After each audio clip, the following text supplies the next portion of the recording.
Bonsoir Jean-Laurent Bonnafé. Bonsoir. L'an dernier, BNP Paribas a gagné près de 7 milliards d'euros. C'est une très bonne nouvelle pour vos actionnaires.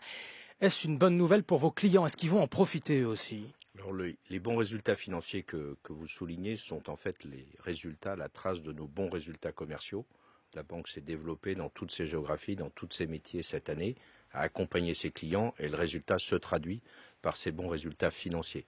La bonne nouvelle, c'est que tout ceci permet de continuer à investir notamment dans le digital, investir dans la banque d'investissement. Je rappelle que les métiers de marché à terme seront les poumons du financement de l'économie. Il faut continuer à investir dans cette industrie. Et puis le digital, on en parle beaucoup, c'est le moment pour les banques d'en tirer le meilleur profit. Donc voilà, c'est un très bon résultat financier, économique, qui porte la trace d'une activité marchande qui est forte et qui permet de voir l'avenir avec, je dirais, suffisamment d'optimisme pour investir et continuer à accompagner ses clients. On va parler de tout ça, mais ma question était en fait beaucoup plus concrète. Est-ce que vous allez baisser vos tarifs? Je pense aux clients de vos établissements qui nous écoutent ce soir et qui ont vu, par exemple, des frais de compte facturés comme le font d'autres banques depuis le début de l'année. Ça va continuer, ça? La facturation de la tenue de compte, en fait, c'est un standard de marché en France, dans le monde, Mais en est-ce Europe. que c'est justifié?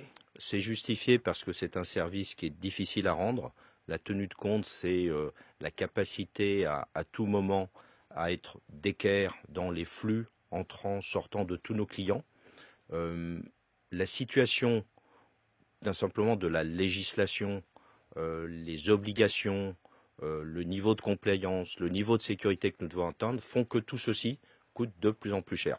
Les coûts des systèmes d'information dans les banques de détail, dans les banques de particuliers, ont plus que doublé en une dizaine d'années. Donc c'est un standard de marché. Il est proposé à nos clients cette tarification dans certains cas, il est proposé d'autres options dans d'autres cas. Ce n'est pas une facturation qui est obligatoire. Le grand changement, enfin on le paye d'une manière ou d'une autre, c'est ça que vous êtes en train de nous dire. Voilà, Non, pas du tout. Je crois qu'il n'y a pas d'industrie, il n'y a pas de service marchand qui ne facture pas une prestation de qualité. Le grand changement, on le disait, c'est le digital, c'est Internet, ça continue, ça se développe. Et en même temps, depuis 2012, en France, vous avez fermé près de 200 agences. Est-ce que vous allez en fermer encore cette année et combien? Alors, c'est un mouvement qui est simplement le reflet du comportement des clients. Les clients, depuis maintenant une dizaine d'années, année après année, fréquentent moins souvent leurs agences.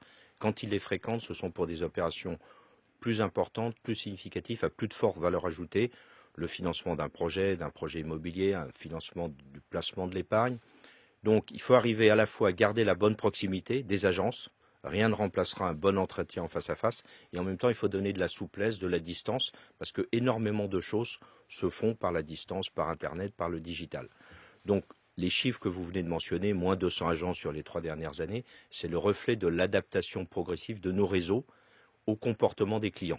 Évidemment, cela permet d'investir dans le canal qui aujourd'hui se développe, qui est le canal distant, qui est le canal du digital. Mais je rappelle que l'essentiel des clients demandent une banque de proximité qui soit aussi une banque distante, qui est une banque digitale, et pas simplement une banque qui est purement digitale. Il est donc très important de réussir ce virage, et c'est ce qui amènera également à faire que les métiers dans les agences vont évoluer, les métiers de conseiller, les métiers d'accueil vont évoluer pour tenir compte de cette spécificité nouvelle. Le digital, c'est une grande opportunité pour notre industrie parce qu'elle permet de donner de la spontanéité, de l'instantanéité, de la proximité. Non, mais ça rend des services, ça je pense que tout le monde en convient, mais très concrètement, encore une fois, ma question portait sur le nombre d'agences que vous voulez fermer cette année. C'est le comportement des clients qui va faire le nombre à la fin de la journée. C'est-à-dire que suivant que les clients, et ça peut dépendre des régions, ça peut dépendre de est-ce qu'on est en métropole, est-ce qu'on est dans un territoire plus diffus. Vous vous êtes pas donné un but. Non, BNP Paribas en France, ça doit être tant d'agences. Il n'y a pas d'objectif aujourd'hui. BNP Paribas est présente dans 75 pays. Et vous annoncez aujourd'hui que vous allez continuer à l'international, et notamment en Asie, alors qu'on parle beaucoup des inquiétudes en Asie, du ralentissement chinois. Est-ce que c'est le moment d'y être et le moment de s'y renforcer, Jean-Laurent Bonnafé? Je crois que tout le monde doit avoir en tête que les entreprises bancaires, les activités bancaires sont les activités cycliques. Donc il y a des hauts et des bas, on le sait, on voit la bourse, on voit les taux, on voit l'économie qui monte ou qui descend. Donc nous sommes dans des activités qui sont cycliques, que ce soit la banque de particuliers, la banque de marché, la banque de grandes entreprises. L'Asie pour nous c'est 14 pays, donc nous sommes en activité dans 14 pays. Nous avons une plateforme globale qui couvre ces 14 pays qui fondamentalement sert les très grands clients corporate, les grands institutionnels et les très grands clients privés. Cette plateforme va continuer à se développer. Nous sommes très, comme on dit, engagés au développement de cette plateforme. Le plan qui avait été annoncé en 2013 a déjà vu ses objectifs atteints en 2015 et nous allons continuer à investir.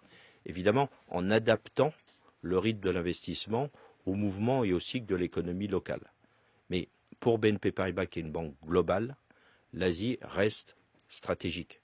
Le ralentissement chinois, quelques grands pays émergents qui ont des difficultés de plus en plus importantes, ça ne vous touche pas, vous? Ça appelle des adaptations dans le rythme, ça appelle des précautions. Mais quand vous regardez dans une vision de moyen-long terme, en aucune façon, ça n'appelle d'arrêter une activité sur tel ou tel pays. Il faut adapter la vitesse avec laquelle on va se développer, il faut adapter la vitesse avec laquelle on va grandir dans certains métiers, et il faut traverser le cycle quand il est un peu moins favorable. Mais parlant de la Chine, on nous dit que la Chine a peut-être 5%, 7% de taux de croissance, c'est peut-être moins bien qu'avant, mais c'est sur une base qui est énorme, et quand on se compare en croissance économique, nous, Européens, on aimerait bien ces 5 ou ces 7%. Donc il faut rester, je dirais, serein. Il y a un cycle, il y a une transformation fondamentale de l'économie chinoise, moins d'industrie de transformation et plus d'industrie de services, ce qui veut dire que nous-mêmes, en tant que prestataires de services, nous allons changer nos offres, nous allons accompagner cette évolution, mais ça reste stratégique. Et d'un mot, Jean-Laurent Bonnafé, l'Iran qui vous a valu avec d'autres pays cette énorme amende infligée par les États-Unis, est-ce que l'Iran aujourd'hui est une priorité? Est-ce que vous allez faire des affaires en Iran? Alors, l'Iran n'est pas à l'origine de l'énorme amende. Quand on regarde vous avez été condamné pour violation d'embargo économique et votre exemple fait peur aujourd'hui à beaucoup d'autres. Ce qui fait peur, c'est la difficulté à lire la règle, la prédictibilité et le fait surtout que ces notions d'embargo sont des notions complexes et la sortie d'embargo est un mécanisme complexe. C'est-à-dire que c'est un mécanisme qui se fait de façon assez progressive avec des phénomènes extrêmement compliqués à analyser de retour arrière potentiel. Donc aujourd'hui, si on veut faire simple, l'Iran sort petit à petit de l'embargo, les levées d'embargo sont progressives, mais pour autant, pour une banque comme la nôtre, c'est une géographie qui reste hors de portée. Les choses vont aller de l'avant, les choses vont s'améliorer, mais pour l'instant, c'est hors de portée.